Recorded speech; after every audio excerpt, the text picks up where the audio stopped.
Hemos recibido en nuestra casa un bloque de hojas que viene del juzgado en el que nos indica, si lo leemos con detenimiento, una fecha de juicio y además que tenemos que abandonar nuestra casa. En este vídeo intentaré explicar de manera muy resumida y práctica cómo actuar frente a lo que llamamos una demanda de desahucio, ya sea por impago de rentas, porque se nos ha acabado el contrato o porque no tenemos contrato. Vamos allá. Lo primero que tenemos que tener en cuenta cuando recibimos una demanda es que tenemos 10 días hábiles para contestarla.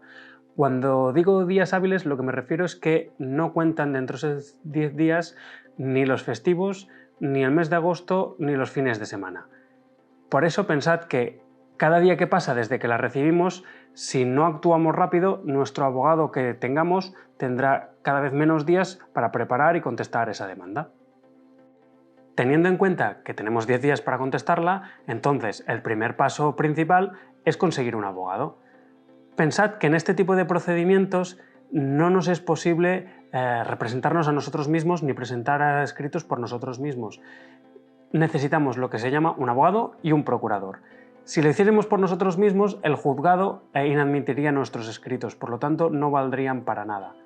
Entonces, lo que tenemos que hacer es nada más recibir la demanda o, si conocemos a algún abogado particular que nos interese especialmente, contratar sus servicios o, por otro lado, ir al colegio de abogados de vuestro municipio y solicitar un abogado de oficio. Muchas veces me preguntan que qué es mejor, que si abogado de oficio o abogado particular. Bueno, en este caso concreto y sin fijarnos en algún caso particular que pueda necesitar un abogado particular, lo que recomiendo siempre es acudir a un abogado de oficio. ¿Y por qué? Por una cuestión meramente práctica. Los procedimientos de desahucio no son un procedimiento que requiera especial complejidad, es decir, o hemos impagado la renta o no la hemos impagado, o se nos ha acabado el contrato o no se nos ha acabado, o tenemos contrato para vivir donde vivimos o no tenemos contrato. Por lo tanto, salvo algunas excepciones de finalización del contrato en las que podremos discutir si realmente ha finalizado o no, la gran mayoría de causas, nuestra principal defensa será ganar tiempo para las familias para que encuentren una alternativa habitacional. Y aquí es donde solicitar abogado de oficio se convierte en algo mucho más beneficioso para nosotros. ¿Por qué? Me explico. Porque en el momento en que solicitamos el abogado de oficio en las oficinas, nos entregan un papel que deberemos presentar en el juzgado. Ese papel lo único que indica es que se está tramitando el abogado de oficio con la justicia gratuita y por lo tanto el juzgado, mientras nosotros no tengamos abogado designado, que tarda un tiempo, no puede continuar el procedimiento porque nos estaría dejando en indefensión. Por lo tanto, el procedimiento queda suspendido hasta que se nos designe un abogado. Como la tramitación del abogado de oficio puede tardar incluso varios meses en realizarse, no es de extrañar, por lo tanto, que esa fecha inicial que teníamos del juicio y del desahucio tenga que aplazarse porque aún no se nos ha designado abogado y por lo tanto es tiempo que ha ganado la familia pues para negociar con la administración, que se le dé una alternativa habitacional, o negociar con la propiedad si es un gran tenedor, o incluso que la propia familia mejore económicamente y pueda encontrar otra alternativa. Una vez se nos ha sido designado abogado o hemos seleccionado nuestro propio abogado, el siguiente paso es contestar a la demanda en esos 10 días que habíamos anunciado anteriormente. Entonces, ¿cuál es el problema en la contestación a la demanda en un procedimiento de desahucio? Que las causas por las cuales podemos oponernos a ese desahucio están tasadas por ley. ¿Y qué pasa? Que la vulnerabilidad económica de la familia no es una causa de oposición a la demanda. Por lo tanto, ¿qué nos queda para oponernos a la demanda? Pues realmente muy pocas cosas. Podemos alegar, por ejemplo, que quien está poniendo la demanda y quien quiere desahuciarnos en realidad no es el propietario. ¿Cuándo ocurre eso? Suele ocurrir a veces cuando la propiedad es un gran tenedor o una entidad financiera y se van pasando la propiedad entre entidades financieras o entre fondos de inversión y puede ser que la que inicialmente puso la demanda actualmente ya no es la propietaria. A veces puede ser beneficioso mirar en el registro de la propiedad quién es la propietaria para saber si realmente quien puso la demanda inicial es quien está ahora ocupando la posición de propietario. Otra causa de oposición que es habitual es la finalización de contrato, porque es la causa en la que a veces podemos discutir más los temas, ¿no? Es decir, si realmente el contrato está en prórroga o el contrato ha finalizado de verdad. Pues son quizá las dos causas más comunes en las que podemos oponernos, pero más allá de eso, si no hemos pagado las rentas, pues no podremos oponernos con una causa justa en el procedimiento.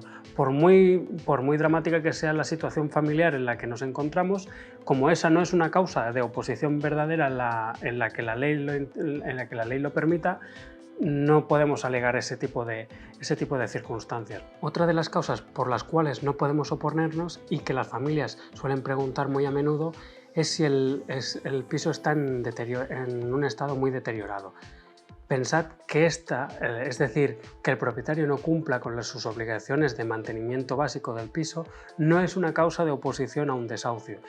Podremos en todo caso iniciar un procedimiento aparte para solicitar que haga las reparaciones oportunas o las obras oportunas, pero en ningún caso podremos oponernos a una demanda de desahucio porque el piso está en mal estado.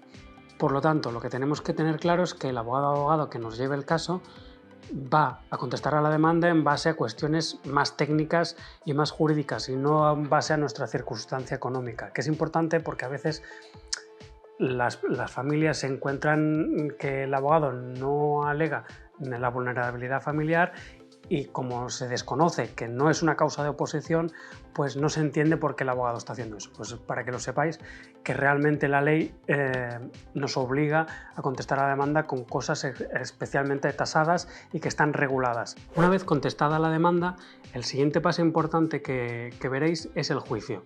El juicio no hay que tenerle miedo, en realidad el juicio es un simple trámite. ¿Por qué? Porque apenas hay alegaciones por parte de los abogados, en muchos casos incluso el juez no deja hablar a los abogados, simplemente sus posturas iniciales y nada más allá de eso. Son apenas 5 minutos de juicio y en los que no vais ni a intervenir ni se os va a preguntar absolutamente nada de nada. Lo más importante que tenéis que tener en cuenta en un juicio es que si no hay juicio, no puede haber desahucio. ¿Por qué? Porque el desahucio se produce siempre que haya una sentencia firme. Si esa sentencia firme no se ha producido, no puede haber desahucio. Y la sentencia solo se ha producido si ha habido un juicio anteriormente. Por lo tanto, si el juicio se ha retrasado por los motivos que sea, puede ser porque uno de los abogados tiene que acudir a otro juicio ese mismo día y por lo tanto no puede acudir y se retrasa, o antes solía pasar que una de las personas que tenían que acudir pues estaban enfermas de COVID y por lo tanto tenía que suspenderse el juicio. Si una de esas razones se produce, el juicio se tiene que atrasar y por lo tanto la sentencia se atrasa con él. Y si no hay sentencia en el momento que estaba prevista inicialmente la fecha de desahucio, este no puede producirse. Y algunos os preguntaréis que ¿qué es una sentencia firme? Bien, pues una sentencia firme es una sentencia ya definitiva que no puede recurrirse.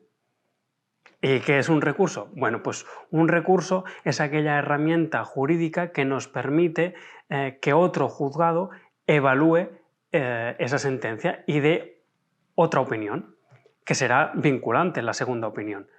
Entonces, el segundo juzgado que evalúe la primera sentencia podrá o estar de acuerdo con la sentencia que se ha emitido o estar en desacuerdo parcial o totalmente y por lo tanto cambiar el resultado de esa primera sentencia. Los recursos hay de muchos tipos. Pueden ser recursos contra sentencias, pueden ser recursos contra autos, providencias, diligencias de ordenación, diferentes tipos de resoluciones a lo largo del procedimiento. La que nos interesa es el recurso de apelación, aquel recurso que se interpone contra la sentencia de primera instancia, que es la primera sentencia que recibimos. ¿Y quién resuelve este recurso? Pues lo resuelve la audiencia provincial.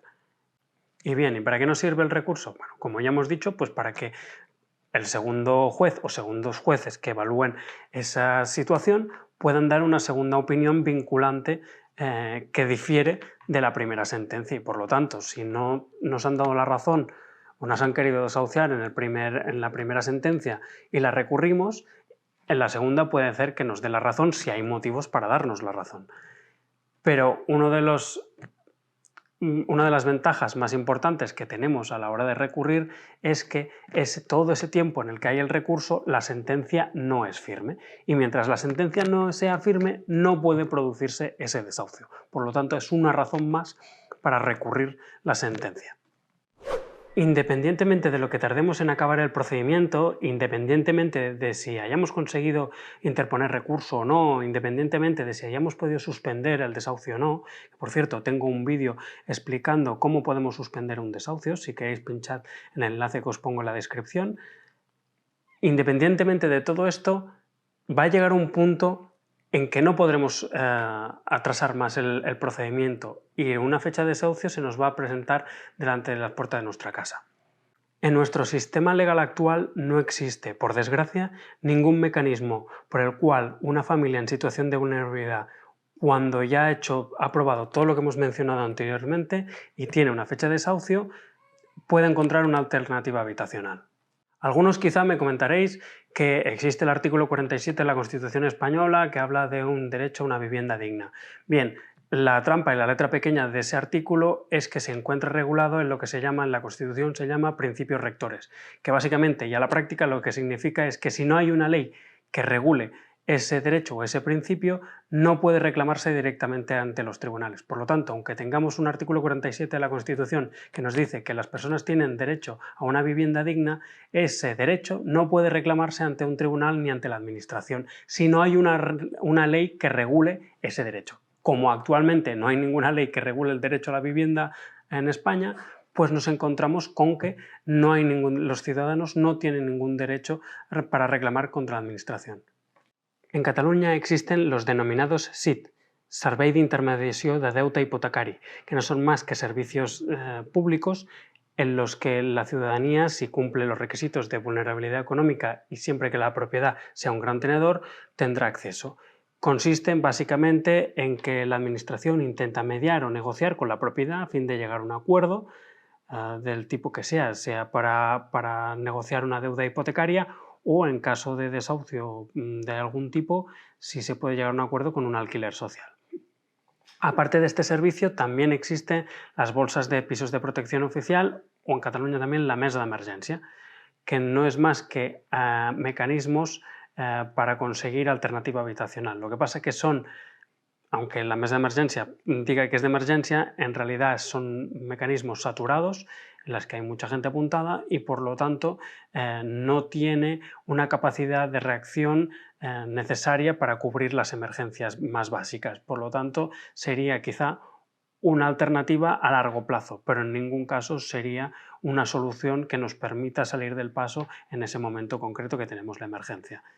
Aparte de los mecanismos institucionales ya mencionados, existen lo que llamamos asociaciones o agrupaciones de vecinos o vecinas en las que se organizan para hacer frente a los desahucios. Existen los más famosos, que serían la PA o el Sindicat de Llogateras, pero hay otras agrupaciones municipales o incluso organizadas por barrios que serían igual de válidas. Lo mejor para acudir a estos sitios es acudir con antelación, es decir, no acudir a una semana vista del desahucio, porque si no hay muy poco margen de maniobra. También tened en cuenta que son agrupaciones privadas, por así decirlo, agrupaciones de vecinos, por lo tanto no son la administración y cada una tendrá sus normas y su regulación y que tendrá sus páginas web, sus blogs o su Twitter o redes sociales en las que podréis informaros mejor de cada una de sus particularidades, pero en ningún caso esperéis que estén organizadas como si fueran la administración. Pues así, a grandes rasgos, esto sería un procedimiento de desahucio. Sí que existen distintos tipos de procedimiento como impago de rentas, finalización de contratos, precario o derechos reales, pero en definitiva, aparte de sus particularidades técnicas que no nos interesan como usuarios, la mayoría se desgranan en lo que ya hemos comentado. Por lo tanto, si tenéis cualquier comentario o cualquier duda, dejadlo abajo en los comentarios e intentaré responderlos todos. ¿De acuerdo? En los próximos vídeos explicaré cómo intentar suspender un desahucio, porque ya veréis que no es tan fácil. Incluso también os explicaré en algún otro vídeo el alquiler social, que es un derecho que tenemos aquí en Cataluña. ¿De acuerdo? Pues nada, nos vemos y hasta el siguiente vídeo.